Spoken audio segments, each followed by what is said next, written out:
হে তরুণ যুবকেরা, রমজানের রোজা আপনি রাখেন।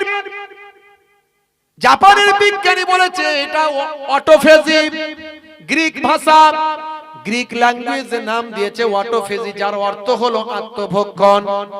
ভাইরা আমার, তরুণ যুবকেরা আমার, আপনার ফজর সূর্য উদয় হওয়ার আগে ফজরের আজান হয়, আর সূর্য অস্ত হলে ফজরে ভাই আমার মাগরিবের আজান হয়। এর নির্দিষ্ট সময় আছে। আজান আপনার যে সূর্য উদয় আর অস্তের সময়সূচি তৈরি করা হয়, কখন সূর্য উদয় হচ্ছে কখন অস্ত যাচ্ছে, এই অস্ত যাওয়ার সঙ্গে সঙ্গে আজানটা হয়, এটা হলো মাগরিবের আজান। এই মাগরিবের আজানের পরে আজান যখনই দেবে আল্লাহর পক্ষ থেকে, তার মানে নির্দেশ দেওয়া হলো, তার মানে সূর্য ডুবে গেছে মানে আপনার মাগরিবের সময় হয়ে গেছে। আজান দেওয়া মানে আল্লাহর পক্ষ থেকে সিগন্যাল দেওয়া হলো, এবার তুমি রমজানের রোজাটা তুমি ভাঙো, এবার তুমি ইফতার করো। হে তরুণ যুবকেরা, এই 15 ঘন্টা 16 ঘন্টা বাবা আপনাকে রোজা রেখে কাটাতে হয়। হে তরুণ যুবকেরা, জাপানের বিজ্ঞানী বলছে, আমার আল্লাহ কোরআন মাজিদের মধ্যে জানিয়ে দেন, ইয়া আইয়ুহাল্লাযীনা আমানু কুতিবা আলাইকুমুস সিয়াম কামা কুতিবা আলাল্লাযীনা মিন ক্বাবলিকুম লাআল্লাকুম তাত্তাকুন। হে বিশ্বাসী বান্দারা, তোমাদের উপর রমজানের রোজা ফরজ করা হলো যেমন তোমাদের পূর্ববর্তীদের উপর ফরজ করা হয়েছিল, যাতে তোমরা তাকওয়াওয়ালা মুত্তাকি বান্দা হতে পারো। রোজা রাখলে মুত্তাকি বান্দা হবে, রোজা রাখলে তাকওয়াওয়ালা মানুষ হয়ে যাবে। আচ্ছা বলুন তো দেখি, কেউ যদি রোজা রেখে লুকিয়ে লুকিয়ে ঘরে গিয়ে খাবার খেয়ে নাই, বাইরে বলে রোজা রেখেছি, তাহলে লোকে কি তাকে মারবে? হ্যাঁ না বুঝতে পারবে? কেউ বুঝতে পারবে না, কথা ঠিক না ভুল? কিন্তু বুঝতে পারবে কে? জোরে বলেন। দরওয়াজে বন্ধ করকে গুনাহ কিউ করতা है, दरवाजे बंद करके गुनाह क्यों करता है, तन्हाई में देखने वाला अल्लाह है। जोरे হবে না? কে দেখছে? আল্লাহ দেখতে পাচ্ছে। তাহলে এই যে আল্লাহ দেখতে পাচ্ছে মনে করে আপনি সামান্য কিছু খাবারও পেটে ঢুকাচ্ছেন না, এটা হলো আপনার পরিচয় যে আপনি একজন তাকওয়াওয়ালা মানুষ। তখন একজন তাকওয়াওয়ালা মানুষ। হে তরুণ যুবকেরা, হে আমার বন্ধুরা, জাপানের বিজ্ঞানী ওসিনোরি দীর্ঘদিন ধরে গবেষণা করলেন, গবেষণা করে বলেন এই 15 ঘন্টা 16 ঘন্টা শুকিয়ে থাকার কারণে আমাদের শরীরে নির্জীব কোষ আর সজীব কোষ আছে। সজীব কোষগুলো খাবার চাই, খাবার দাও, খাবার দাও, খাবার দাও, আর নির্জীব নিষ্ক্রিয় কোষগুলো শরীরের বোঝা হয়ে আমাদের ভিতরে ঢুকে আছে। হে তরুণ যুবকেরা, হে আমার বন্ধুরা, শুনে রেখে দিন বাবা, জেনে রেখে দিন বাবা, দীর্ঘ সময় ধরে যখন এই সজীব কোষগুলো খাবার চাই, আমরা যখন শুকিয়ে থেকে খাবার না দিই, তখন তারা বাধ্য হয়ে আমাদের শরীরের ভিতরের নির্জীব আর নিষ্ক্রিয় কোষগুলোকে তারা খেয়ে ফেলে। এই নির্জীব আর নিষ্ক্রিয় কোষগুলোকে খেয়ে ফেলার কারণে আমাদের শরীরটা আবার আগের থেকে বেশি পুনরায় সজীব, সক্রিয় এবং শক্তিশালী হয়ে যায়, এবং ক্যান্সারের মতো ভাইটাল বাবা ভয়ঙ্কর জীবাণুগুলো নষ্ট হয়ে যায়। রমজানের রোজা রাখার ফলে আপনার আমার স্বাস্থ্যের উপকার আল্লাহ দিয়েছে। আমার নবী যা শিখিয়েছেন, আল্লাহ যা শিখিয়েছেন, সবের মধ্যে বিজ্ঞান আর বাস্তবতা আছে। দুর্ভাগ্য আমরা মুসলমান ঠিক মতো নিতে পারিনি আর জানি না, নিতে পারি না আর জানি না। মালদার দিকের মানুষ অনেক ধার্মিক, তুলনামূলক অনেক ধার্মিক, অনেক বড় বড় মসজিদ এখানে, কথা ঠিক না? আপনাদের মসজিদটাও নিশ্চয়ই বড়। আমি যত এখানে মালদা এলাকায় প্রচুর জলসা করেছি, এখনো সময় বেশি পাই না, আসতে পারি না। আপনারা জানেন যে আমি একটা হাই সেকেন্ডারি স্কুলে শিক্ষকতার কাজে যুক্ত। দিনের বেলা চাকরিজীবী মানুষ, রাতের বেলা জলসা, বুঝতে পারছেন? তারপরে আবার এই ওয়েস্ট বেঙ্গলের বাইরে এমন কোন রাজ্য নাই যে আমি যাইনি, আল্লাহ নিয়ে গেছেন। বাংলাদেশ, বুঝতে পারছেন, একেবারে বাংলাদেশেও কি আমাকে থাকতে হয়। তো এই চাকরিজীবী মানুষ হিসাবে বিভিন্ন জায়গায় আমাকে যেতে অসুবিধা হয়, তারপরেও আমাকে যেতে হয়। আপনাদের দোয়ায়, আপনাদের 5 জনের দোয়ায়, নানাদের দোয়ায়। ভাইরা আমার, 22 বছর ধরে জলসার লাইনে মানুষের ডাকে সাড়া দিয়ে চলছি।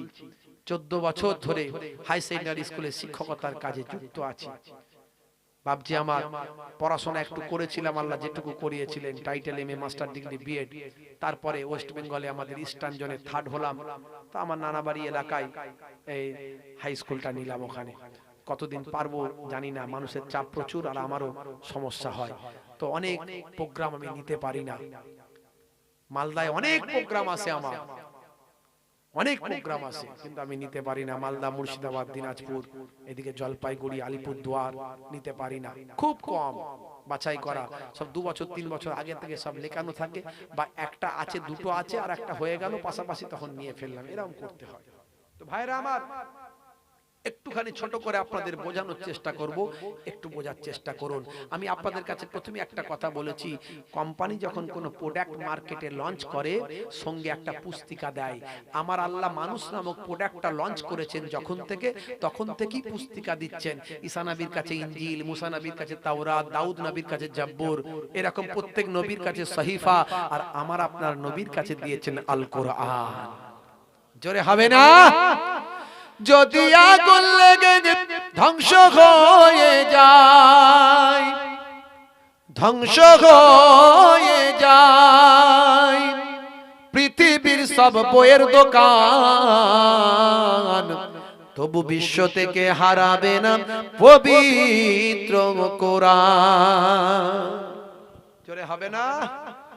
করবে কেমন করে কোরআন ধ্বংস আগুনের তেজ, করবে কেমন করে কোরআন ধ্বংস আগুনের তেজ, আছে বিশ্বে ভরা অগণিত কোরআনে হাফেজ।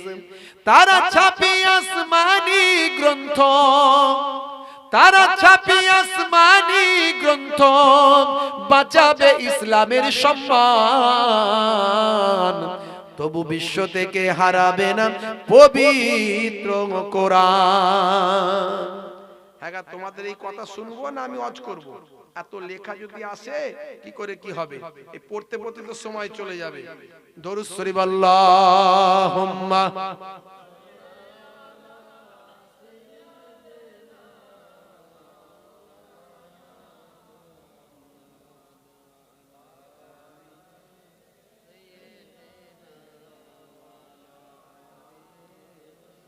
এত পড়বো কি করে?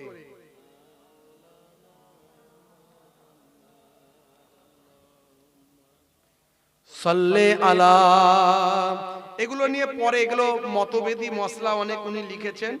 তো যাই হোক, ফোন নাম্বার দেওয়া আছে, পরে ইনশাআল্লাহ আলোচনা ফোনে হবে। এগুলো সবাইয়ের মাঝখানে ডিসকাস করাটা ঠিক হবে না, আপনার সঙ্গে আলোচনা আমার পরে ইনশাআল্লাহ হবে। তো এগুলো অনেক মতভেদী বিতর্কিত মসলা। তো যাই হোক, এগুলো মাসালার ব্যাপার, আর আমি এখানে আপনাদের কোরআন হাদিসের কথা বলে মানুষকে হেদায়েতের দিকে ডাকতে এসেছি। এখানে বিতর্কিত মসলা মাসাইল বলে বিতর্ক তৈরি করার দরকার নাই। আমি বিতর্ক থেকেও দূরে থাকার চেষ্টা করি। তো যাই হোক, আকীদাগত ব্যাপার আছে, আমার আপনার আকীদাটা ঠিক রাখলেই হবে। আমরা কোন আকীদায় আছি, সহি আকীদায় থাকলেই ব্যাস। কে কি করছে আমাদের অত বিতর্কে যাওয়ার দরকার নাই। তো যাই হোক বাপজি আমার, যুবকেরা, তরুণেরা একটু মাথায় রাখবেন ভালো করে। আমি আপনাদের কাছে যেটা বলতে চাইছিলাম, যে আমার আপনার আল্লাহ আপনাকে আমাকে মানুষ করে পয়দা করেছেন, আর সঙ্গে পুস্তিকা দিয়েছেন। সেই পুস্তিকাতে আমার আল্লাহ কোনটা আমার আপনার জন্য ভালো আর কোনটা মন্দ সব লিখে দিয়েছেন। তা আমার রাসূলুল্লাহ, বিশ্ব নবী, দয়ার নবী, নূর নবী, আখিরি জামানার পয়গম্বর, জগতের শেষ নবী জনাবে মুহাম্মদুর রাসূলুল্লাহ, জোরে পড়ুন সাল্লাল্লাহু আলাইহি ওয়াসাল্লাম, দয়ার নবী আমার আপনাকে আমাকে যা বলেছেন সব কার কথা? জোরে বলেন কার কথা? আর একটু জোরে বলেন আল্লাহর কথা।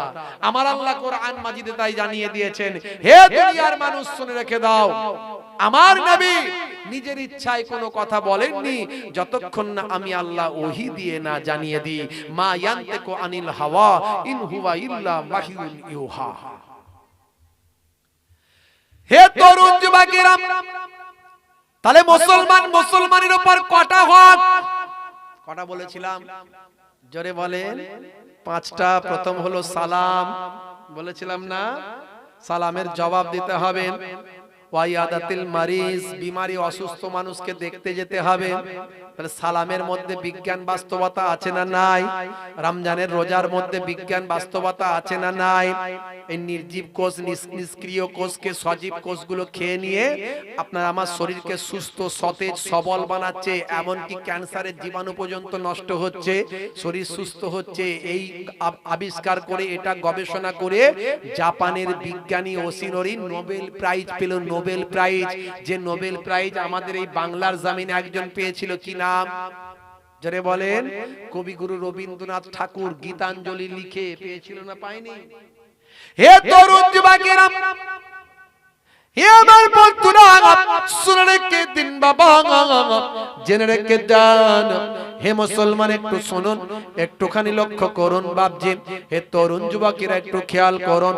আমার আপনার নবী, আমার আপনার রাসূল জানিয়ে দিলেন ওয়াইয়াদাতিল মারিজ, বাবা বিমারি অসুস্থ মানুষকে দেখতে যাওয়া, ওয়াইত্তিবাইল জানাইজ, জানাজায় অংশ নেওয়া, ওয়াইজাবাতুদ দাওয়াত, দাওয়াত গ্রহণ করা।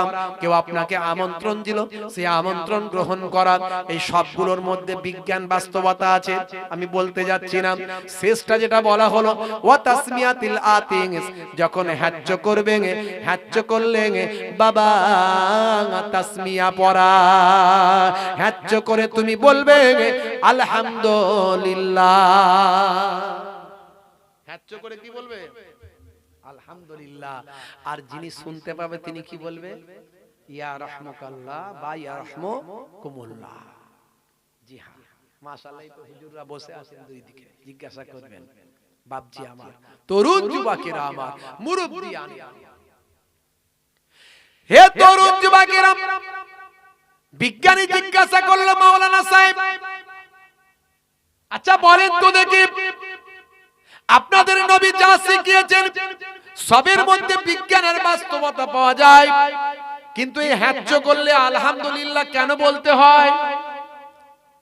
হজ্জ করলে আলহামদুলিল্লাহ কেন বলতে হয়? মাওলানা সাহেব বললেন, দেখো বাবু, এটা তোমার কাজ, আমার কাজ নয়। আমার কাজ নবীর নির্দেশ পালন করা, তোমার কাজ গবেষণা করা, তুমি গবেষণা করো। আমি নবীর নির্দেশ মানি, আমি নবীর নির্দেশ মানি, আর তুমি গবেষণা করো। বিজ্ঞানী বলল, সব বুঝলাম, ঠিক আছে মাওলানা সাহেব, তবে এটুকু তো বলতে পারবেন আলহামদুলিল্লাহ মানে কি? বলে আলহামদুলিল্লাহ মানে হলো সব প্রশংসা মহান আল্লাহর। সব প্রশংসা কার? জোরে বলেন, মহান আল্লাহর। তখন বিজ্ঞানী চিন্তা করছে, কি এর মধ্যে বিজ্ঞান আছে? সব প্রশংসা মহান আল্লাহর, কিছু তো বুঝতে পারছি না। আচ্ছা মাওলানা সাহেব আরেকটু খুলে বলুন তো দেখি, আপনারা আলহামদুলিল্লাহ কখন পড়েন? আমরা কখন পড়ি? যখন খুশি হয়ে যায়। কোনো কিছু খুশি হলে আমরা বলি আলহামদুলিল্লাহ, কোনো কিছু খুশি হলে কি বলি? আলহামদুলিল্লাহ। হে তরুণ যুবকেরা, হে আমার বন্ধুরা, হে আমার মুরব্বিয়ানেরা, মুসলমান যখন কোনো কিছু খুশি হয়ে যায় তখন সে আলহামদুলিল্লাহ বলে দেয়। চাকরি পেয়েছে আলহামদুলিল্লাহ বলে, কারবারে ডেভেলপমেন্ট হয়েছে আলহামদুলিল্লাহ বলে, কোনো কিছু খুশির সংবাদ এলে আলহামদুলিল্লাহ বলেন। কিন্তু বিজ্ঞানী বলল, আচ্ছা ঠিক আছে, খুশি হলে আলহামদুলিল্লাহ বলে। হ্যাঁ, কি খুশি হলাম যে আলহামদুলিল্লাহ বললাম? না না না না, একটু গবেষণা করার দরকার আছে। ল্যাবরেটরিতে যাই, হাঁচ নিয়ে গবেষণা শুরু করে দেয়। দীর্ঘদিন ধরে হাঁচ নিয়ে, হাঁচি নিয়ে গবেষণা করেন। মাওলানা সাহেব বের হয়েছে, বলেন ভাই আমার বিজ্ঞানী স্বাস্থ্য বিশেষজ্ঞ বের হয়ে মাওলানা সাহেবের কাছে গিয়ে বলে, মাওলানা সাহেব অ্যানসারটা পেয়েছি ভাই। বলে কি অ্যানসার পেলেন? বলে আপনার নবী শিখিয়েছেন যখন হজ্জ করবে আলহামদুলিল্লাহ বলবে, আর আপনি বললেন যে যখন মুসলমান খুশি হয় আলহামদুলিল্লাহ বলে। আমি চিন্তা করলাম হজ্জ করলে আবার কি খুশি হয় যে আলহামদুলিল্লাহ বলতে হয়। দীর্ঘদিন ধরে গবেষণা করে দেখলাম যখন হজ্জ করা হয় শরীর থেকে জীবাণু বেরিয়ে যায়, তার খুশিতে আপনার আমার নবী আলহামদুলিল্লাহ শেখায়। জোরে হবে না? তাহলে যা নবী শিখিয়েছেন, আল্লাহ শিখিয়েছেন, সবের মধ্যে বিজ্ঞান আর বাস্তবতা আছে। হে তরুণ যুবকেরা, সেই আল্লাহ 82 বার বললেন নামাজ পড়ো। কতবার? জোরে বলেন। 82 বার বললেন নামাজ পড়ো, কিন্তু আমাদেরকে যখন বলা হয় নামাজ পড়বে চলো, বলে হুজুর কাজ আছে কি করব বলো, হুজুর কাজ আছে কি করব বলো। মুসলমানকে বলা হয় নামাজ পড়বে চলো, বলে কাজ আছে কি করব বলো। হে তরুণ যুবকেরা, হে আমার বন্ধুরা, কিন্তু মনে রাখবেন কাজটা সাকসেসফুল করার মালিক কে? জোরে বলেন, কাজটা সাকসেসফুল করার মালিক কে? আমার আল্লাহ যদি সাকসেসফুল না করেন কাজ সাকসেসফুল হবে? কাজ সাকসেসফুল হবে না। আপনি চাষ করেছেন, চাষটা সাকসেসফুল হবে না যদি আমার আল্লাহ না করেন। মনে রাখবেন চাষে যদি পোকা লেগে যায়, পলু যদি নষ্ট হয়ে যায়, আল্লাহ যদি না দেয় তাহলে কিন্তু উন্নতি হবে না। আম যদি শিল পড়ে যায়, আকাশ থেকে বজ্রপাত হয়, শিল পড়ে, আকাশ থেকে এমন পানি হলো, ঝড় হলো, আপনার কি বলে আমের মুকুলগুলো সব ঝরে চলে গেল, তাহলে কি আম হবে? চাষে বরকত হবে? হবে না। তাহলে বরকত দেওয়ার মালিক কে? জোরে বলেন, বরকত দেওয়ার মালিক কে? ভাইরা আমার, দোকান করেছেন, ব্যবসা করেছেন, সেই ব্যবসায় খদ্দের আনানোর মালিক কে? খদ্দেরের মনে মহাব্বত, দোকানের প্রতি ভালোবাসা দেওয়ার মালিক কে? তাহলে আমাদের বললে হবে না হুজুর কাজ আছে, বরং কাজকে বলতে হবে নামাজ আছে। জোরে হবে না? নামাজের ওয়াক্তটা হবে যখনই মসজিদে চলে যাও তুমি তখনই। নামাজের ওয়াক্তটা হবে যখনই মসজিদে চলে যাও তুমি তখনই। ছাড়ো এবার, ছাড়ো ছাড়ো এবার, ছাড়ো এবার, ছাড়ো এই কাজ তোমার। ছাড়ো এবার, ছাড়ো ছাড়ো এবার, ছাড়ো এবার, ছাড়ো এই কাজ তোমার। নামাজের ওয়াক্তটা হবে যখনই মসজিদে চলে যাও তুমি তখনই। তোমার বাঁচার তোমার মরা লেখেন মোর প্রভু আমারি। নামাজের ওয়াক্তটা হবে যখনই মসজিদে চলে যাও তুমি তখনই। জোরে হবে না? আর জোরে হবে না? ফজরের সময় ঘুমিয়ে থাকি, জোহরে কি দেব কাজে ফাঁকি। ফজরের সময় ঘুমিয়ে থাকি, জোহরে কি দেব কাজে ফাঁকি। রাখো এসব, রাখো রাখো এসব, রাখো এসব, রাখো কথা তোমারি। আসর আর মাগরিব হেলা করি, দোকানার আড্ডায় সময়টা দি। মরলে তোমাকে যেতে হবে মাটির নিচে ঘর তোমারি। নামাজের ওয়াক্তটা হবে যখনই মসজিদে চলে যাও তুমি তখনই। জোরে হবে না? তাহলে নামাজের সময় হলে আপনাকে মসজিদে যেতে হবে, কোনো বাহানা চলবে না। হে তরুণ যুবকেরা, এবার আসুন কাদের দেখানো পথে নামাজ পড়বেন, কাদের দেখানো পথে আল্লাহর নির্দেশ মানবেন, কাদের দেখানো পথে রাসূলের সুন্নাত মানবেন। মনে রাখবেন সেই দেখানো পথটা যেন আল্লাহর ওলি বান্দা হয়। আল্লাহর ওলিদের কেন মানবেন? আমার আল্লাহ কোরআন মাজিদে জানিয়ে দেন, ফাসআলু আহলাজ যিকরি ইন কুনতুম লা তা'লামুন। হে দুনিয়ার মানুষ শুনে রেখে দাও, যেটা তোমরা জানো না সেটা তোমরা জাননে ওয়ালাদের কাছে জেনে নাও। এই জাননে ওয়ালা যারা, তারা হলো আল্লাহর আলেমে হাক্কানি ওলিয়ে কামিল বান্দারা, যাদের মধ্যে ইলমে জাহিরি আছে, ইলমে বাতিনি আছে, ইলমে তাসাউফের জ্ঞান আছে, ইলমে বাতিনির জ্ঞান আছে। হে তরুণ যুবকেরা, হে আমার বন্ধুরা, হে আমার মুরব্বিয়ানিরা, শুনে রেখে দিন বাবা, জেনে রেখে দেন। হে মুসলমান, হে আমার বন্ধুরা, একটু শুনুন। হযরতে খাজা গরিব নওয়াজকে তো আমরা ভালোবাসি।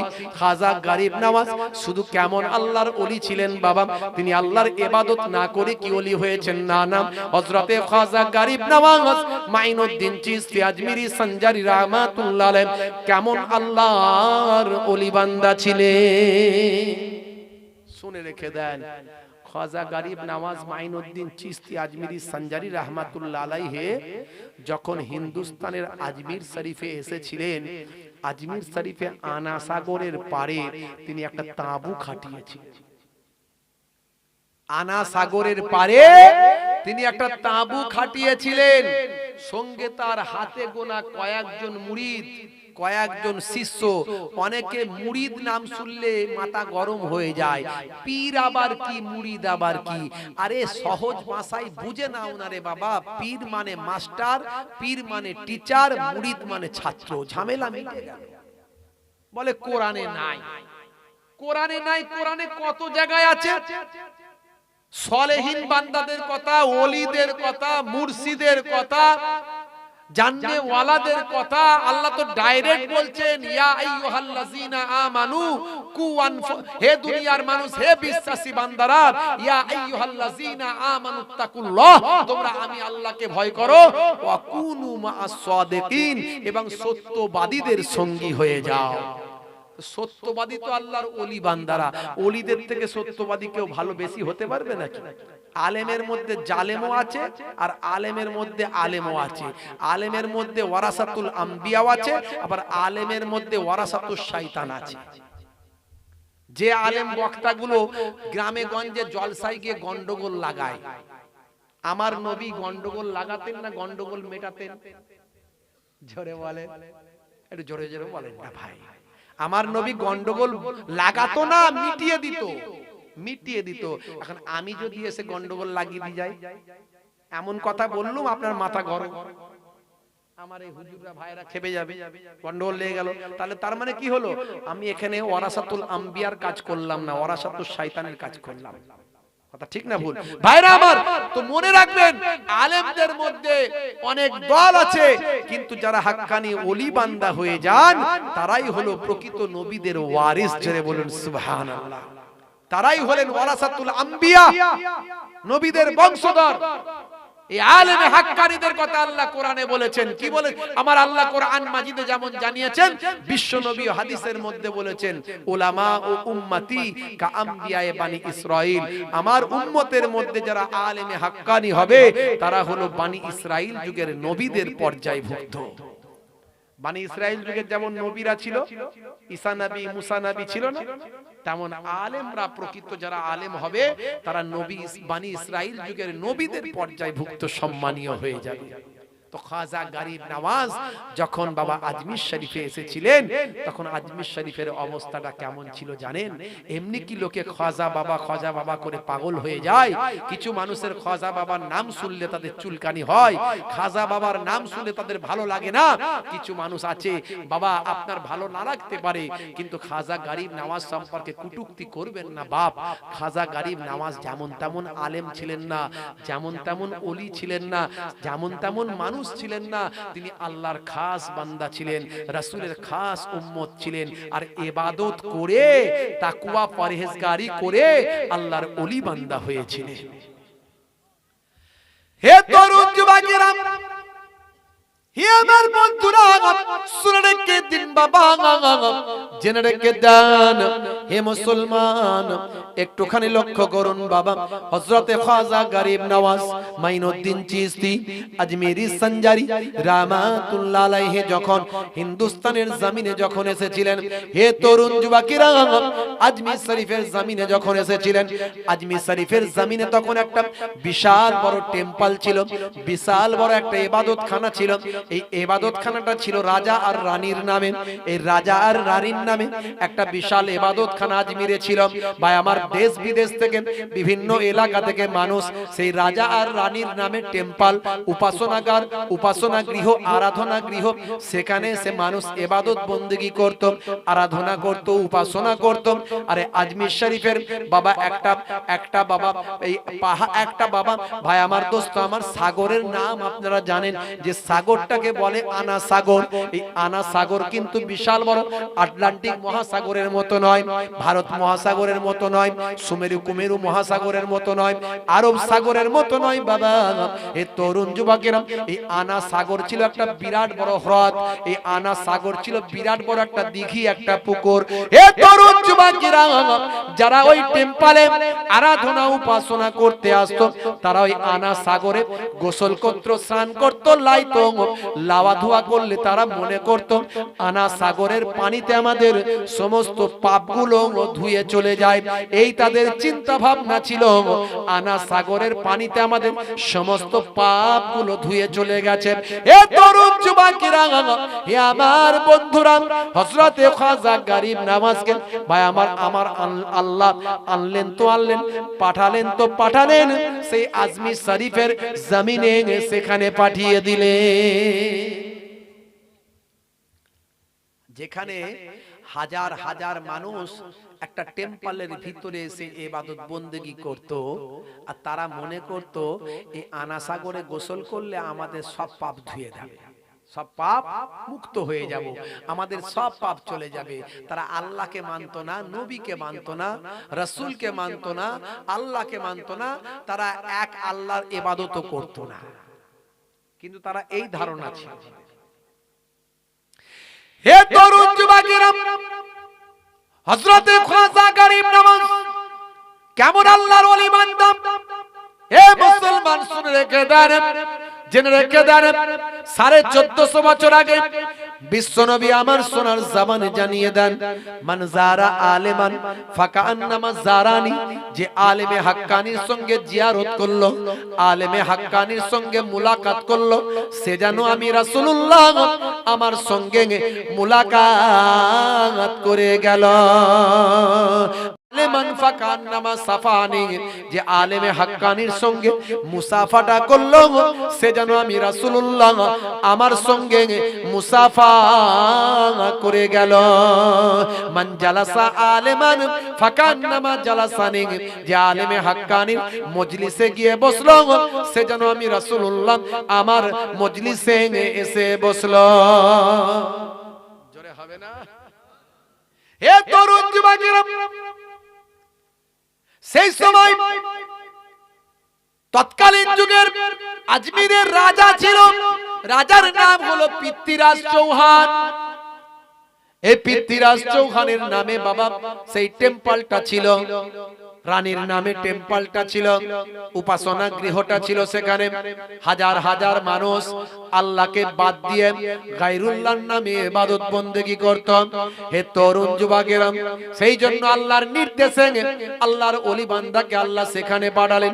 মনে রাখবেন, নবীদের কাছে নবুয়ত এসেছে, রাসূলদের কাছে রিসালাত এসেছে, আর আল্লাহর ওলি বান্দাদের কাছে আমার আল্লাহ ইলহাম দিয়ে থাকেন।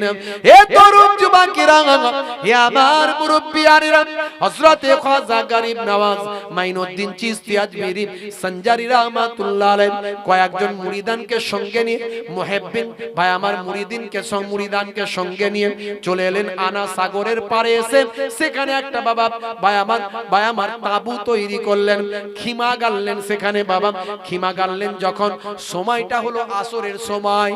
সময়টা কখন? আসরের সময়। খাজা গরিব নওয়াজ মাইনুদ্দিন চিশতি হুজুর মুরিদকে বলছেন, কুতুবুদ্দিন বাবা আসরের ওয়াক্ত হয়ে গেছে, আসরের সময় হয়ে গেছে, বাবা আজানটা দাও। হযরতে কুতুবুদ্দিন বাবা, কুতুবুদ্দিন তো সাধারণ কুতুবুদ্দিন নয়, পরবর্তীকালে যিনি কুতুবুদ্দিন বখতিয়ার কাকি রাহমাতুল্লাহ আলাইহি হয়েছিলেন। জোরে হবে না? বন্ধুরা আমার, হযরতে কুতুবউদ্দিন বখতিয়ার কাকি আযান দিচ্ছেন। আল্লাহু আকবার, আল্লাহু আকবার, আল্লাহু আকবার,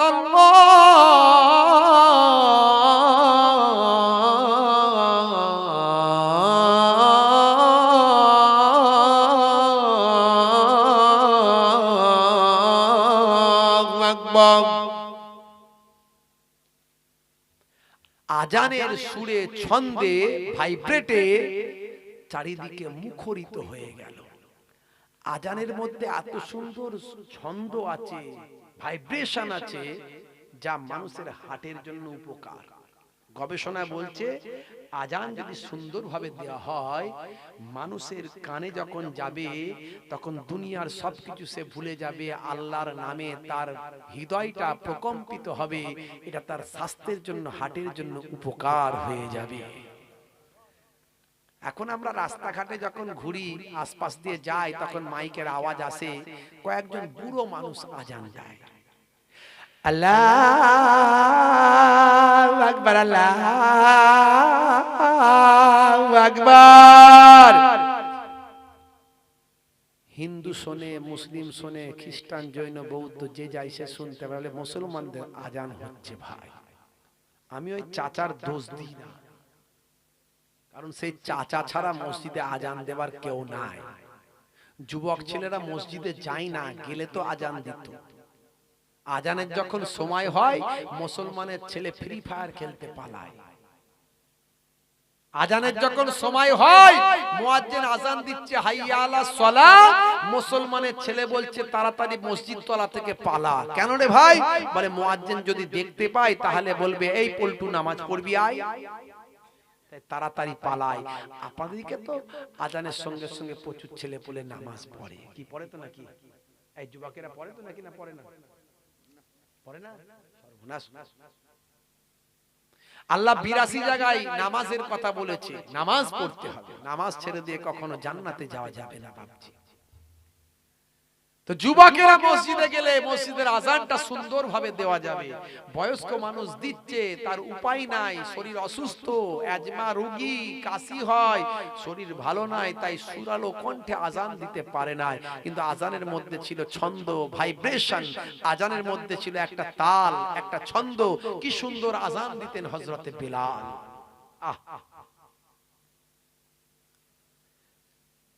হে তরুণ যুবকেরা, হে আমার বন্ধুরা, হে আমার মুরব্বিয়ানেরা, নামাজ ছেড়ে দেবেন না বাবা।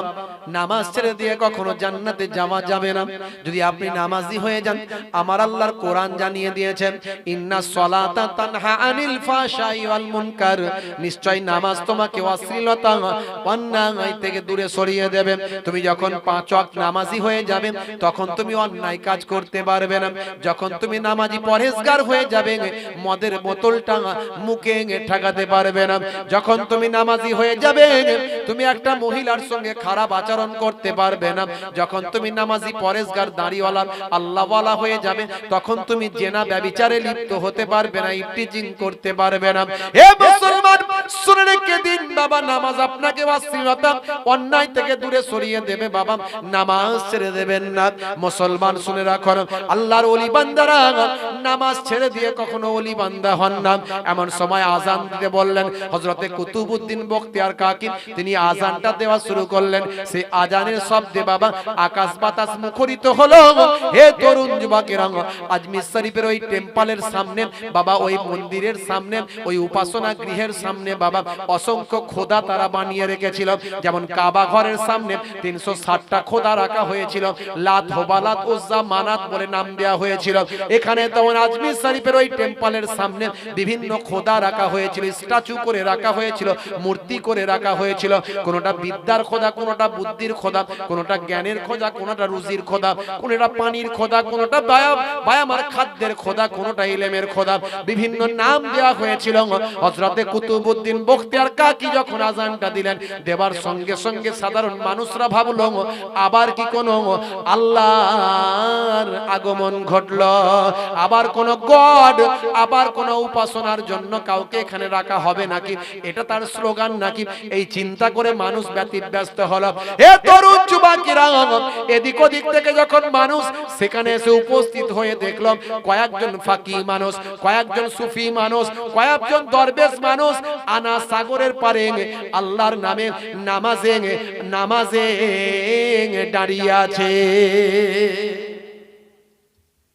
কয়েকজন মানুষ আনা সাগরের পারে, কয়েকজন দরবেশ সুফি ফাকি মানুষ, তারা নামাজে মাশগুল আছে।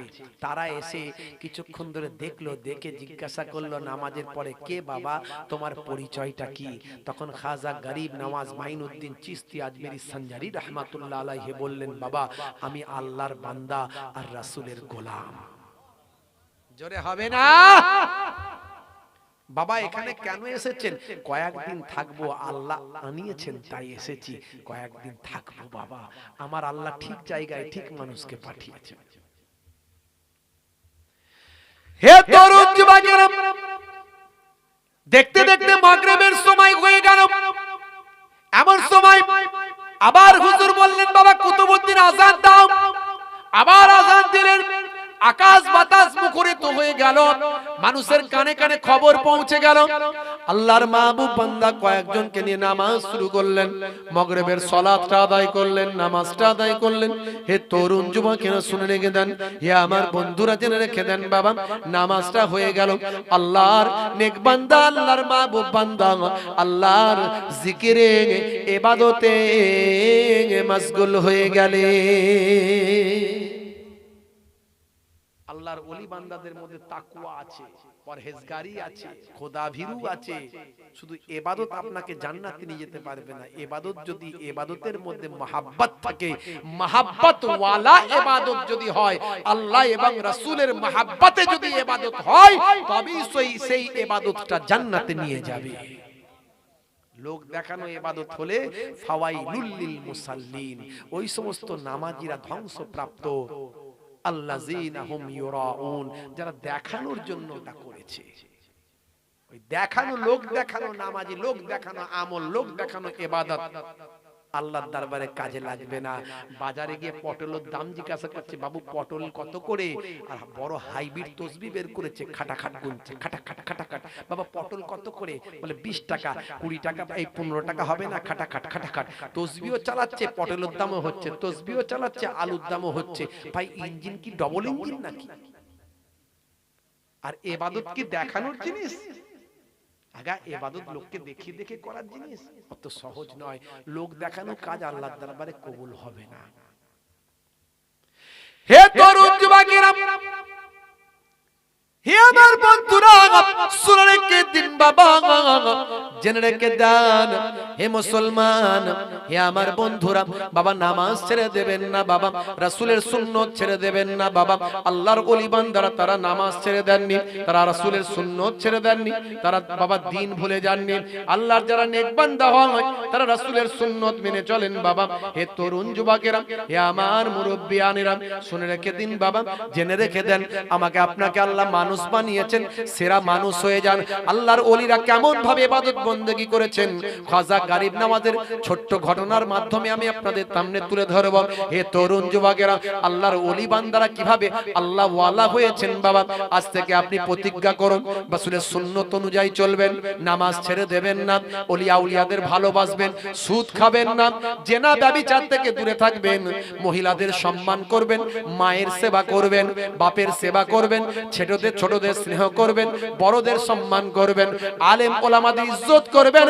হে তরুণ যুবকেরা, আজ থেকে আর গান বাজনা শুনবেন না, আপনার মোবাইলে গজলের রিংটোনটা লাগিয়ে নেবেন। আজ থেকে আপনি অন্যায় পথে চলবেন না, নেশা মুক্ত জীবন যাপন করবেন। হে তরুণ যুবকেরা, এই সব নির্দেশগুলো আল্লাহ এবং রাসূলের, এইভাবে যদি জীবন যাপন করতে পারেন, আল্লাহর ওলিদের দলভুক্ত হয়ে কাল কিয়ামতের দিনে হাসরের ময়দানে উঠবেন। আবু দাউদ শরীফের হাদিসের মধ্যে, সহিহ হাদিসের মধ্যে এসেছে বাবা, আবু দাউদ শরীফের হাদিস, বিশ্বনবী আমার জানিয়ে দেন, মান তাশাব্বাহা বিকাউমিন ফাহুয়া মিনহুম, দুনিয়াতে যে যার সঙ্গী হয়েছে, আখিরাতেও তার আল্লাহ সঙ্গী করে তাদের তুলবে। জোরে হবে না? আর জোরে হবে না? কি হবে মানুষ হয়ে, কি হবে মানুষ হয়ে যদি না চিনতে পারে নিজ প্রভুকে? কি হবে মানুষ হয়ে? মানুষগুলো করছে দেখো খোদারই ওই অবাধ্যতা, দিনে রাতে নামাজ ছেড়ে ধরছে তারা পাটির ধ্বজা, নেতার ওই পেছন ধরে ঘুরছে তারা বনবনিয়ে, যদি একটা টিকিট পাই জমবে খেলা। কি হবে মানুষ হয়ে, কি হবে মানুষ হয়ে, কি হবে ছেলে সেজে, কি হবে ছেলে সেজে যদি না থাকতে পারে পিতা মাতার কষ্টে পাশে, যদি না থাকতে পারে পিতা মাতার কষ্টে পাশে, কি হবে ছেলে সেজে? আজকাল করছে ছেলে পিতা মাতার জায়গা জমি, জীবন দার সাথে তাদের নিজের নামে লেখা পড়ে। কথা ঠিক না ভুল বলেন? আপনাদের কাছে ছেলেরা ভালো, এরা এসব গন্ডগোল করে না। অনেক জায়গাতেই হয়তো তাই লিখেছি, একটু মাঝে মাঝে ফাঁকা টাইম পেলে একটু কলম চালায় আর কি, ভাঙা চোরা একটু কবি টাইপের লোক আর কি। আজকাল করছে ছেলে পিতা মাতার জায়গা জমি জীবন দশাতে তাদের নিজের নামে লেখা পড়ে। ছেলের ওই বিয়ে হলে ঘর জামাই যাচ্ছে চলে, ছেলের ওই বিয়ে হলে ঘর জামাই যাচ্ছে চলে, অথবা আলাদা হলো মাকে ছেড়ে। কি হবে ছেলে সেজে, কি হবে ছেলে সেজে, কি হবে নারী হয়ে, কি হবে নারী হয়ে। যদি না চলতে পারে এই দুনিয়ায় বোরকা পরে, যদি না চলতে পারে এই দুনিয়ায় মোটা কাপড় পরে, কি হবে নারী সেজে, কি হবে নারী সেজে। আজকাল চলছে দেখো নারী গুলো বেপরদায়, গায়ে হাতে ট্যাটু এঁকে জিন্স গেঞ্জি পরছে রে ভাই। চোখে আইলাইনার ঢেলে গালে গাল পালিশ মেরে, চোখে আইলাইনার ঢেলে গালে গাল পালিশ মেরে সমাজটা দিল এরং রসা তলে। কি হবে নারী হয়ে, কি হবে নারী হয়ে, কি হবে ছাত্র সেজে। যদি যাই সময়টা ওই ফ্রি ফায়ার আর পাবজি খেলে। এদিকে আছে নাকি? আছে মুসলমানের ছেলে, হ্যাঁ বাপ মনে মনে করছে ছেলে আমার খুব পড়ছে, বাপ মনে মনে করছে ছেলে আমার খুব পড়ছে, ও স্কুল না দিয়ে চায়ের দোকানে সিগারেটের টান মারছে। আছে না নাই? সন্ধে হলেই মোবাইল নিয়ে বেরিয়ে যাচ্ছে, ফ্রি ফায়ার আর পাবজি চালাচ্ছে, খালি গুলি করছে, গুলি আর শেষ হয় না, ঘন্টার পর ঘন্টা। হাই রে হাই। আমি এর আগে ফ্রি ফায়ার পাবজি নিয়ে বক্তব্য রেখেছিলাম, ইন্টারন্যাশনাল ভাইরাল হয়েছিল। 1 থেকে 1.5 মাসের মধ্যে আমার বক্তব্যের কারণে অ্যাডাম আর ইভের ক্যারেক্টার চেঞ্জ করেছিল যখন প্রথম প্রথম ফ্রি ফায়ার এসেছে। আপনাদের মনে পড়বে আমি সেসব কথা বলছি না। কি হবে ছাত্র সেজে। আজকাল ছাত্র দেখো সিগারেটের ধোঁয়া মারে, বাটি চুল লাল করে কুরুক মুরগি ওরা সাজে। না পরে ফাঁকি মেরে মিথ্যা বাপ মাকে বলে, না পরে ফাঁকি মেরে মিথ্যা বাপ মাকে বলে। লাইফে পাইপ ওরা দিল ভরে। কি হবে ছাত্র সেজে, কি হবে ছাত্র সেজে, কি হবে হুজুর সেজে, কি হবে হুজুর সেজে। যদি তার কথাতে ওই সমাজেতে ঝগড়া বাড়ে, যদি তার কথাতে ওই সমাজেতে ঝগড়া বাড়ে, কি হবে হুজুর সেজে। কথা ঠিক না ভুল? আমাদের মতো হুজুররা বেশি ঝামেলা পাকাচ্ছে, তাই না ভাই? মোবাইল খুলি দেখবেন এই হুজুর এই বলছে, সেই হুজুর ওই বলছে, ওই হুজুর ওই বলছে। এই দেখবেন বাংলাদেশে বিরাট গন্ডগোল, বিরাট বিতর্ক চলছে। আচ্ছা ভাই, ফিলিস্তিনের মানুষগুলোর উপর ইসরায়েলিরা যে হামলা করে নিরীহ মানুষগুলোকে শহীদ করছে, এর বিরুদ্ধে আমাদের মুসলমানদের এক হওয়া দরকার আছে না নাই? আরে আমরা ফিলিস্তিনের মুসলমানদের পাশে থাকবো না তো কে থাকবে? ফিলিস্তিন তো একটা নির্যাতিত নিষ্পেষিত জাতি, একটা দেশ যারা ইসরায়েলিদের সাহায্য করেছিল। আমি 1000 বছরের ইতিহাস স্টাডি করেছি ফিলিস্তিনের, আমি অনেক বক্তব্য রেখেছি ফিলিস্তিন ইসরায়েল নিয়ে। মনে রাখবেন, ফিলিস্তিনিরা ইসরায়েলিদের সহযোগিতা করেছিল, ইহুদিদের সহযোগিতা করেছিল রাসূলের আদর্শ দেখিয়ে। অথচ বন্ধুরা আমার, তরুণ যুবকেরা আমার, আজকে তারা আমেরিকা ব্রিটেনের সহযোগিতায় একটা অবৈধ রাষ্ট্র, একটা অবৈধ দেশ তারা আজকে ক্ষমতা দখল করে তারা পুরো ফিলিস্তিনকে নিজেদের অধিকারে নেওয়ার জন্য ইসরায়েলিদের শহীদ করে দিচ্ছে, ফিলিস্তিনিদের শহীদ করে দিচ্ছে। নিরীহ ভাই আমার, একেবারে নির্যাতিত নিষ্পেষিত, একেবারে ছোট্ট ছোট্ট ফুলের মতো শিশুগুলোকে তারা শহীদ করছে, হাজার হাজার মানুষকে তারা হত্যা করছে, শহীদ করছে। বন্ধুরা আমার, তারপরেও আমরা মুসলমান, আমরা কিছু করতে পারি না। আর যারা প্রতিবাদ করছে তাদের বিরুদ্ধে কিছু জন আবার কথা বলছে, তাদের বিরুদ্ধে কিছু জন কথা বলছে। বাংলাদেশের একজন খুব নাম করা একজন স্কলার, নাম হচ্ছে আবু তোহা আদনান।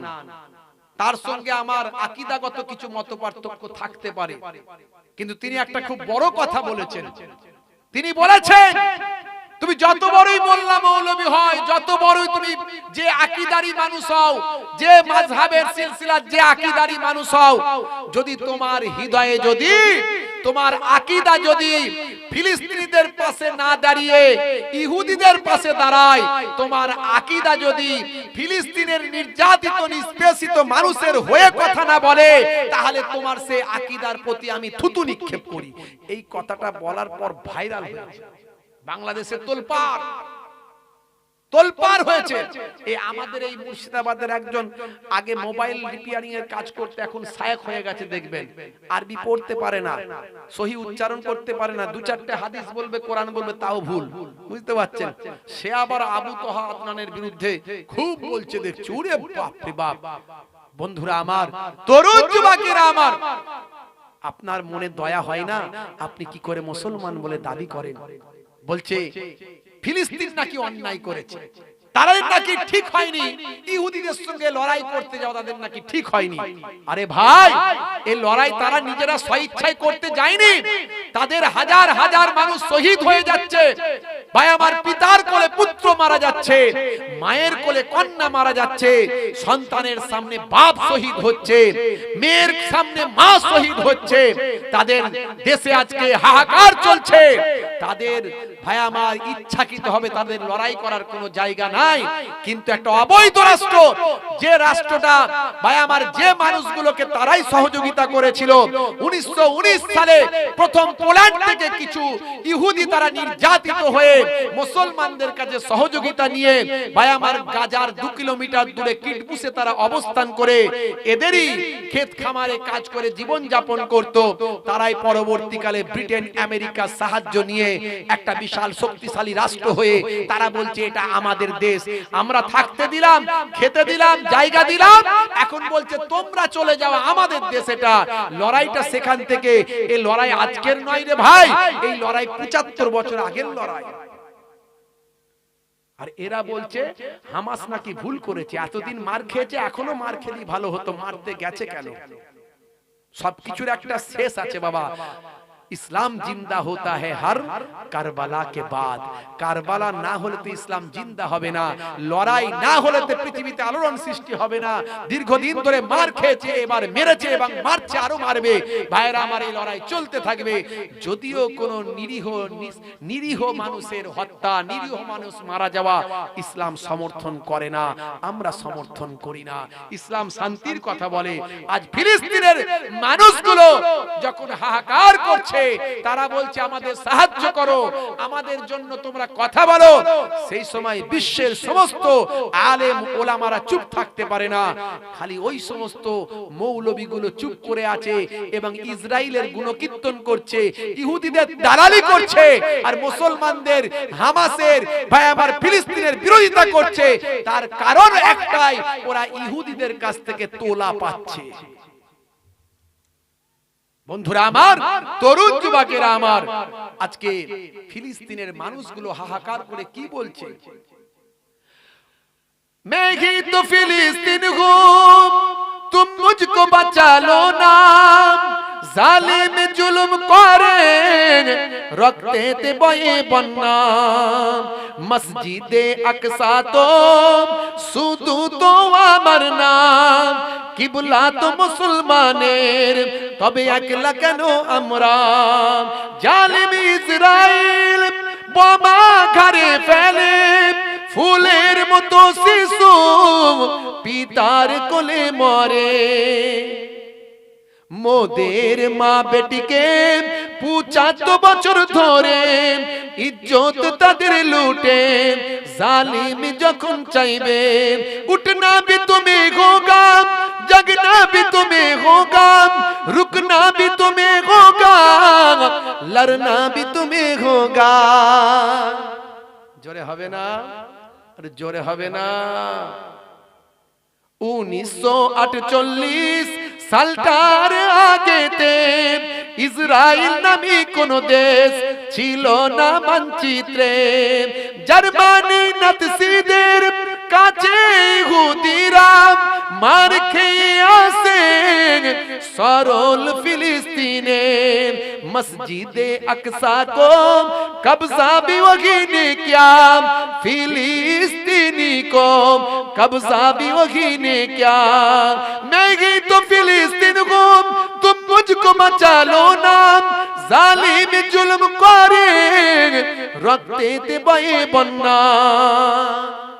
বন্ধুরা আমার, তরুণ যুবকেরা আমার, অন্যায়ের প্রতিবাদ রাসূল শিখিয়ে দিয়েছে। তাহলে এই যে পথটা, যে পথটাই থাকলে আপনি সঠিক পথে থাকবেন, সেটা হলো আল্লাহর ওলিদের পথ, খাজা গরিব নওয়াজের পথ, গাউসে আজম বরফি আব্দুল কাদের জিলানীর পথ, আল্লাহর মাহবুব বান্দাদের পথ। হে তরুণ যুবকেরা, খুবই সংক্ষেপ করে বলি, আল্লাহর ওলিদের কেন আমরা মানি? আল্লাহর ওলিরা কি খেদমত দিয়েছেন, সমাজের মানুষের জন্য কি করেছেন, আপনারা আমার জন্য কি করেছেন বাবা? আল্লাহর ওলি বান্দারা কেমন ভাবে জীবন যাপন করেছেন বাবা, তারা কি মেহনতটা দিয়েছেন বাবা, একটুখানি শুনে রেখে দেন। এমন সময় মাগরিবের সময় আবার আজান হলো, আবার নামাজ হলো, নামাজের পরে আল্লাহর মাহবুব বান্দা আল্লাহর ইবাদতে মশগুল আছে। সেই সময় দেখতে পাওয়া যায় কিছু রাখাল এলো, রাখাল সঙ্গে তাদের উটগুলোকে নিয়ে এসে সেই জায়গায় হাজির হয়ে বলছে, কে বাবা তোমরা, কোথা থেকে এলে বাবা? এটা তো তোমাদের জায়গা নয়, এই জায়গায় তো বাবা, এই জায়গায় তো আমার এই উটগুলো থাকবে, এই উটগুলো কারো সাধারণ উট নয় বাবা, এই উটগুলো হলো রাজা মশাইয়ের উট, এই রাজা মশাইয়ের উটগুলো এখানে বাঁধার জায়গা, রাখার জায়গা, এই জায়গা থেকে তোমরা চলে যাও, এই জায়গায় রাজার উট থাকবে বলে কথা বাবা, রাজার উটের সঙ্গে বিয়াদবি করলে তোমাদের শাস্তি পেতে হবে। হে ফকির সাহেব, হে ফকিরাম, হে ফকির সাহেবেরা বাবা, সুফি দরবেশেরা, তোমরা এই জায়গায় থাকবে না, অন্য জায়গায় চলে যাও, এই জায়গাটা হলো রাজার উট বাঁধার জায়গা, রাজার উটের জায়গা। এমন কথা শুনে হযরতে খাজা গরিব নওয়াজ মাইনুদ্দিন চিশতি আজমিরি হুজুর বললেন, বাবা ছেলেরা, হে যুবকেরা, আমরা বুড়ো মানুষ, আমরা বড় দূর থেকে এসেছি, মুসাফির মানুষ, এখানে খিমা খাটানো হয়ে গেছে বাবা, তাঁবু খাটানো হয়ে গেছে বাবা, বিছানাপাতি বিস্তার সব লাগানো হয়ে গেছে বাবা, আচ্ছা তোমাদের এই উটগুলোকে কি ওই দূরের দিকে একটু ওইদিকে গিয়ে রাখা যায় না? আর এখানে আমাদের থাকার কি অসুবিধা আছে বাবা? থাকতে দিলে অসুবিধা কি হবে বাবা? এখানে আমরা থাকি, তোমরা ওদিকে যাও। সেই সময় ওই রাখালগুলো রাগান্বিত হয়ে বললেন, হে বাবা ফকির সাহেব, রাজার উটের সঙ্গে বিয়াদবি করলে তোমাদের শাস্তি পেতে হবে। খুব সংক্ষেপে বলে দি বাবা, খুব ছোট্ট করে বলি, লম্বা চওড়া নয়।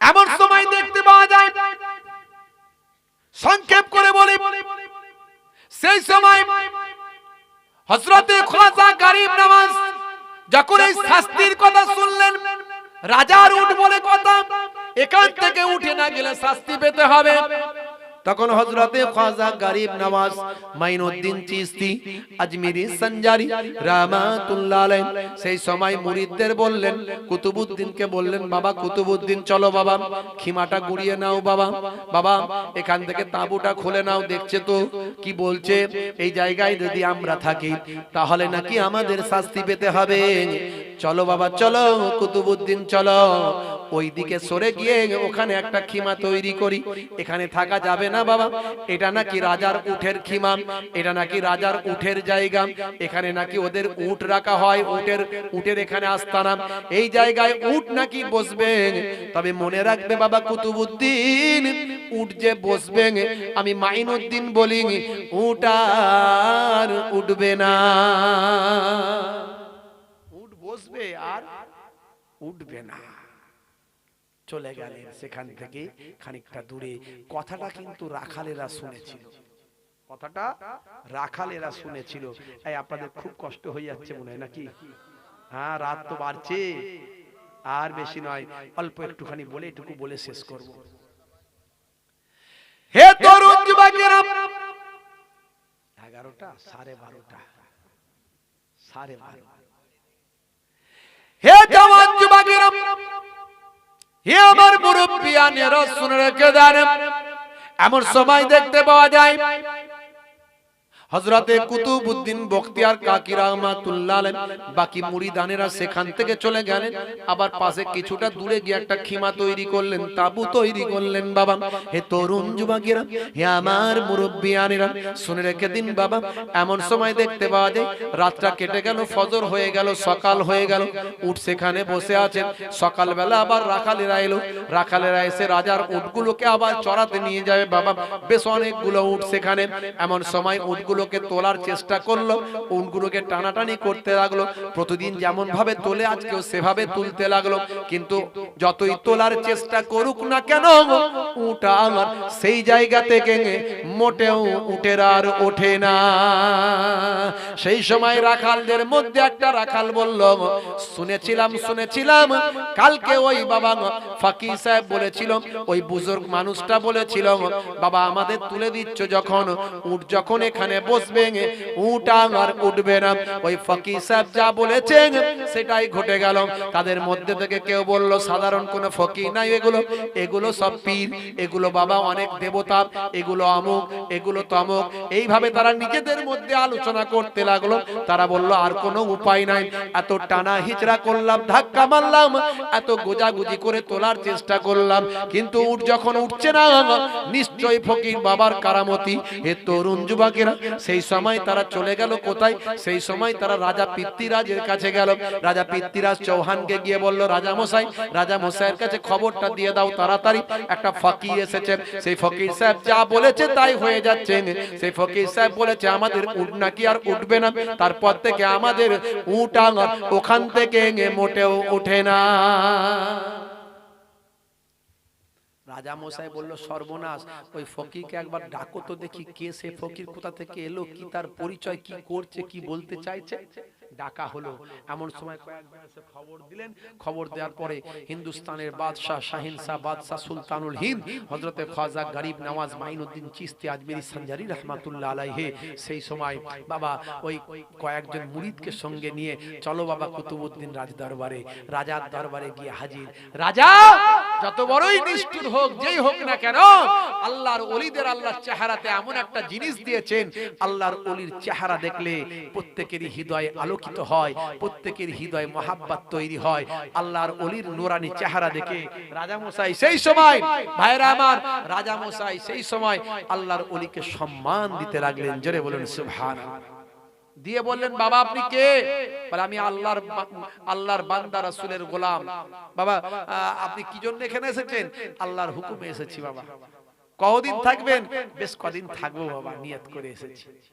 আচ্ছা বাবা, তো আমাদের এই উটগুলোকে বসিয়ে দিচ্ছেন, না তুলেন না কেন?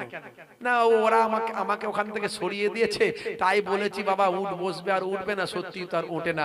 আসলে আমি যা বলি আল্লাহ তা শুনে নাই। জোরে বলেন, আমি যা বলি আল্লাহ তা শুনে নাই। তা আমাদের উটগুলোকে বাবা একটু তুলে দেন, উটগুলোকে একটু তুলে দেন বাবা, আমাদের উটগুলোকে একটু তুলে দেন। আচ্ছা ঠিক আছে, এই যাও কুতুবউদ্দিন, গিয়ে বলো উটগুলোকে উঠে যেতে। উঠে যাবে, যাও, আল্লাহ কবুল করে নেবে। যাও, উটগুলোকে বলো উঠে যেতে, উঠে যাবে। দরুদ শরীফ আল্লাহুম্মা।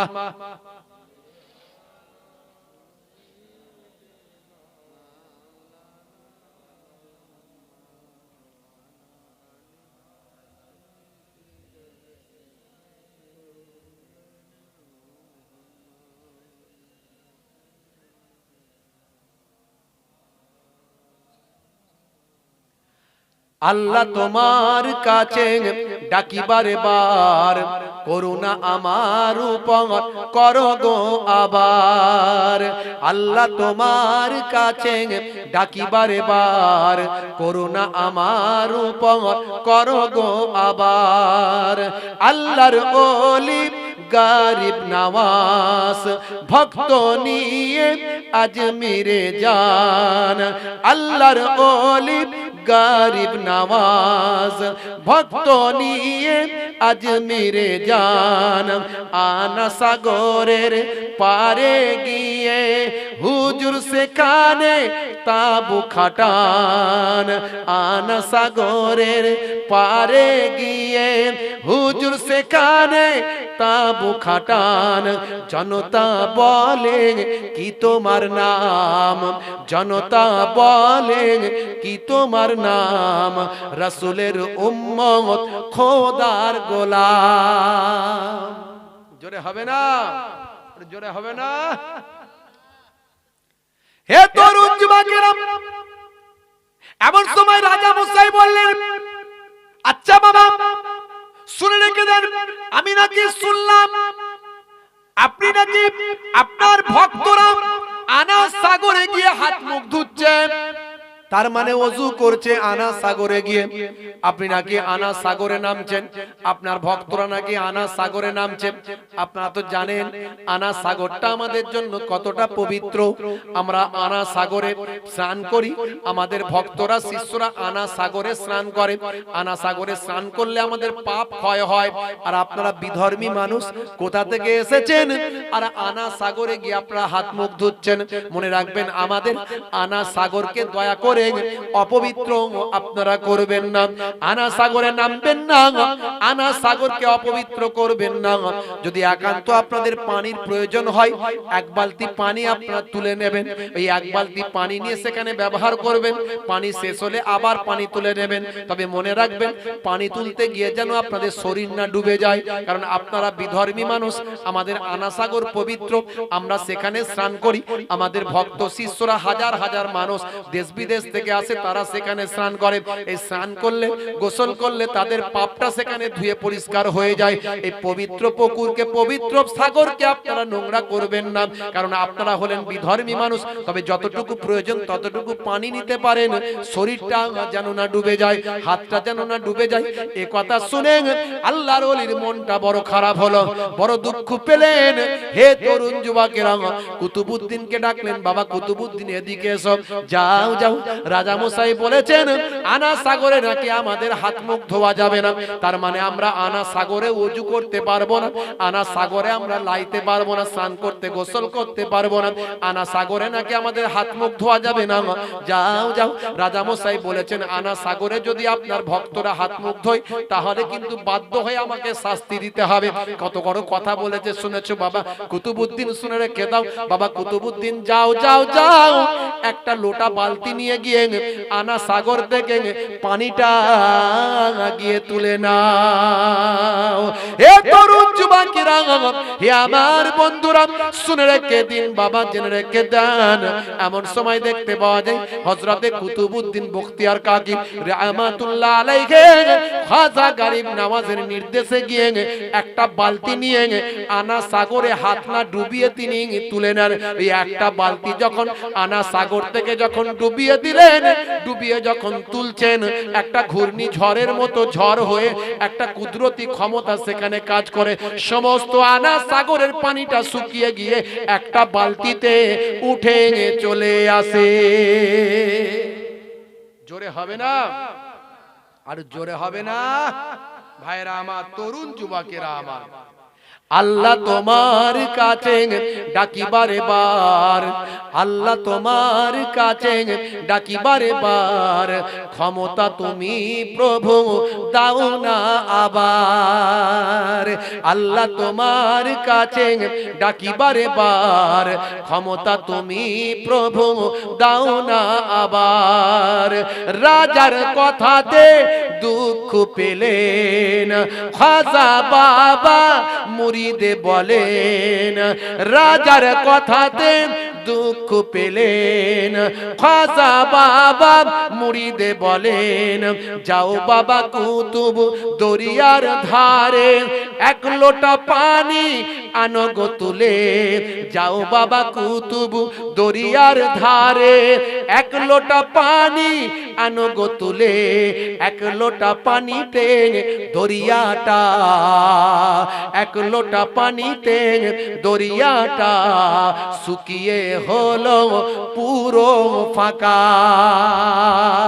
জোরে হবে না? আর জোরে হবে না? এক লোটা পানিতে পুরো আনা সাগরটা শুকিয়ে গেল। জোরে হবে সুবহানাল্লাহ। আল্লাহর ওলিদের আল্লাহ কি ক্ষমতা দিয়েছেন। কারামাত, কারামাতুল আউলিয়া হক, কারামাতুল আউলিয়া কেরামদের কারামাতটা হলো হক। আল্লাহর ওলিরা কোনো ভয় নাই, কোনো চিন্তা নাই। আল্লাহর ওলিদের কথা আল্লাহ কোরআনে বলেছেন, লা খাউফুন আলাইহিম ওয়ালা হুম ইয়াহজানুন। বন্ধুরা আমার, তরুণ যুবকেরা, এই ঘটনা কারা দেখে এট এ টাইম ৩২,০০০ মানুষ হযরতে খাজা গরিব নওয়াজের হাতে হাত দিয়ে ঈমান কবুল করলো। 32,000 মানুষ হযরতে খাজা গরিব নওয়াজের কাছে এসে ঈমান কবুল করলো। হে তরুণ যুবকেরা, এই ঘটনা যখন চারিদিকে হাওয়া বাতাসের মতো ছড়াতে শুরু করলো, মানুষ পাগল হতে লাগলো। হিন্দুস্তানের শাহিনশাহ বাদশার খবর চারিদিকে ছড়াতে লাগলো। হায় হায় হায় হায়, কি হলো কি হলো, আমাদের আনা সাগর শুকিয়ে গেল, আমরা কেমন করে সেখানে গিয়ে পবিত্র হব। মানুষ অস্থির হয়ে পড়ল, কি করে শুকালো কি করে শুকালো। একজন ফকির এসেছে, একজন পীর এসেছেন, একজন বাবা আল্লাহর ওলি এসেছেন, একজন দরবেশ এসেছেন। এই খবর শুনে মানুষ দরবেশের শিষ্য হতে লাগলো, খাজা গরিব নওয়াজের ভক্ত মুরিদ হতে লাগলো। হে তরুণ যুবকেরা, ওই টেম্পলের পণ্ডিতেরা চিন্তা করলো সর্বনাশ, এইভাবে যদি আর কয়েকদিন যায় তাহলে টেম্পলে আর আসার লোক কেউ থাকবে না। আর এইভাবে কয়েকদিন যদি যায় তাহলে আমাদের ভক্ত শিষ্য আর কেউ থাকবে না। তাড়াতাড়ি ওই টেম্পলের পণ্ডিতেরা চলে গেল রাজা মশাইয়ের কাছে। রাজা মশাই, তাড়াতাড়ি ব্যবস্থা করুন, আর কিছুদিন পর আপনাকে আর লোকে রাজা মানবে না, ওই ফকির সাহেবকে সবাই রাজা বানিয়ে দেবেন। তাড়াতাড়ি সময় দেরি করবেন না। হাজার হাজার মানুষ তার ভক্ত শিষ্য হয়ে যায়। আনাসাগর শুকিয়ে গেছে, আপনি জানেন আনাসাগরের পানিটা ওই ফকির, ওই বাবা দরবেশ তার লুটার মধ্যে, বাবা বালতির মধ্যে এক বালতিতে ফুরিয়ে দিয়েছেন। এমন খবর পেয়ে রাজামশাই বিচলিত হয়ে গেল, চিন্তা করলো তাই যদি হয় ওই মানুষকে তাহলে যুদ্ধ করে আমি ধ্বংস